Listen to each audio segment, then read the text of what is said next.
Hey guys, Off the Mic Sports Network here, another edition of Off the Top Rope. So hey, we're heading in Double or Nothing this weekend, AEW Dynamite.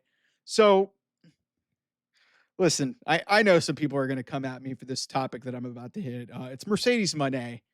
Listen, if you guys know any wrestling psychology or the way things are booked, Jamie Hayter stood tall at the end of this segment with Mercedes Monet at their final face to face. If you know anything about wrestling, I'm sorry, Jamie Hayter fans. Mercedes Moné is winning at the pay-per-view. I've thought that, and until she loses, I will have to. I will believe it when I see it. It's not happening. But something Mercedes said in this promo is something that has been public in interviews, and we can also revisit some quotes that she said that kind of jumped out at me earlier in the week. She said she was the Beyonce of professional wrestling. And I'm like, are you out of your mind? Are you out of your mind? Like, Beyonce draws, okay?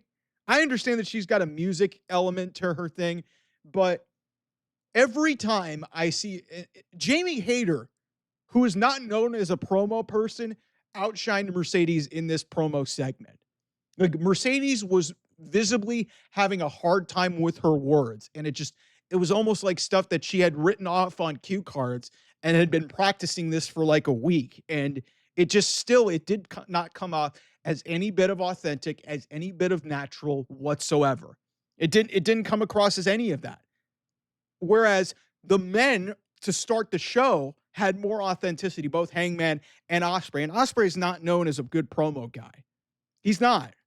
And it's just, I don't, I really, for you Mercedes fans, like to just keep attacking me and telling me, listen, I will say this for about the 700th time.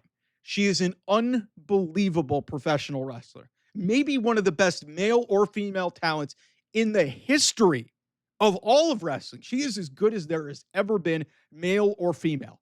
You can mark that. Some people will get mad at me for saying that. She is so effing good at what she does in the ring. She has been doing this at a high level for so many years, and for her to come back from the injury that she had 2 years ago is really remarkable. But for her to have the ego that she has had, to go through what she has gone through, and then to run roughshod through this women's division to the point where we are now on the cusp of having both women's champions facing each other in Texas in a basically what would effectively be a winner take all, which is to the detriment of the women's division. It's almost convenient. She's going to face somebody. She's going to have her first title defense of the TBS title tomorrow night on Collision against somebody I've never heard of from CMLL. And that's her first title defense in 2 months. It's almost like she heard me, but it's just like, for her to say Beyonce, really? Really? You have not made a net gain with this product since you got there.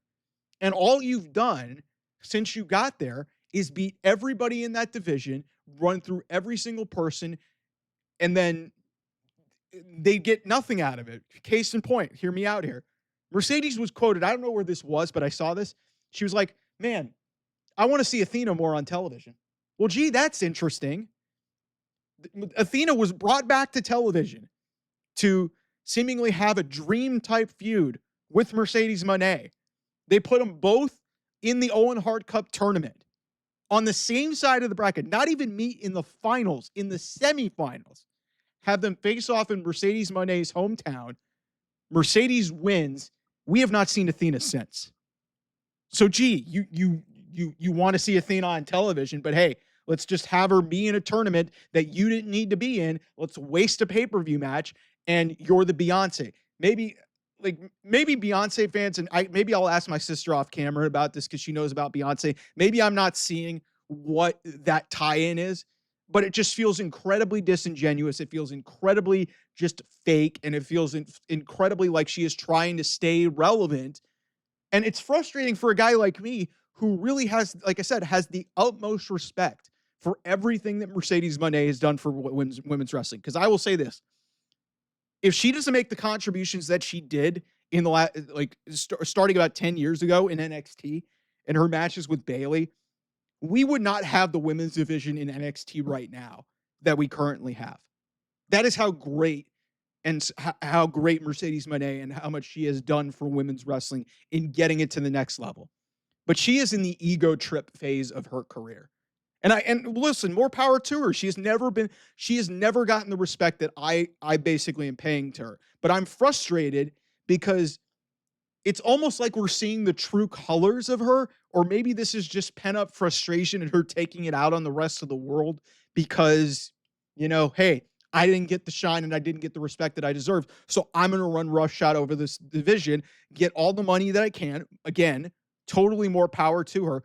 But she has to wear this. Also, Tony Khan, we haven't talked about this enough because I've been very critical of Mercedes Moné. Tony Khan is an enabler, 100% in this situation, because you can't allow your women's division to be treated like this and be treated like a personal playground. Because listen, I said it before earlier in the week, and again, Mercedes stands will get mad at me, but it's just like, listen, she can showcase how great she is at wrestling. That's not all of what this can be.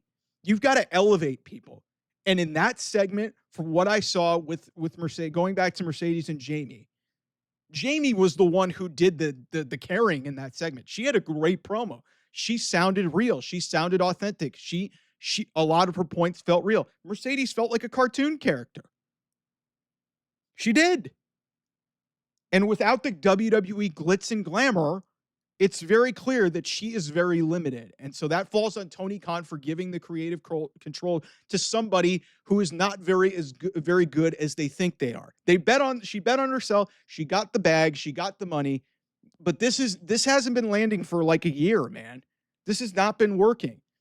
Now, if you take a look at some of the people over in WWE, like let's say a Tiffany Stratton, who's very inexperienced. If Tiffany didn't have the WWE machine and a bunch of coaches and a bunch of people behind her, she may not be. Same with Rhea Ripley. They've been able to develop. Sometimes you need the infrastructure and people around you to be successful. So, again, Mercedes has a lot of the raw tools that can be really good, but when you have the audacity to go to the media and say that you are the Beyonce of professional wrestling, and yet WWE and their or AEW and their women's division is like at a net negative since you got there, because all you've done is win every match and win every conceivable title as possible, and now you're about to take the spot away from somebody else who may deserve it more than you have. And who knows, maybe I could be deemed wrong and Jamie wins this on Sunday. I just have no reason to believe that. So listen, again, you guys can come at me in the comments, all these Mercedes fans who just are like, crazed and like worship the ground that she walks on. Let me be clear for the 7,000th time that I have nothing against Mercedes, the wrestler. Mercedes, the talent, Mercedes, the person behind the scenes and the politician and the politics behind the scenes. I don't like this. The thing is, this isn't the first time that we've ever seen this in this business. But again, this is a product of Tony Khan being an enabler and Mercedes' ego just being so incredibly out of control. Because you can't tell me that you watched that promo segment and told me that Mercedes was the better person in that and came out looking better. That was 100% looked like a Jamie Hayter win. And it's just like Mercedes, nothing that she says. It's all about feeling and belief when you watch these characters. Because again, it's a television show. And whenever I watch Mercedes cut a promo, I don't feel like I believe anything that she is saying. I am not invested in anything that she's saying because it just sounds completely and utterly phony. So, look, it'll probably be a great match. It's two of the best female talents. Like from a wrestling perspective, I'm not worried about it.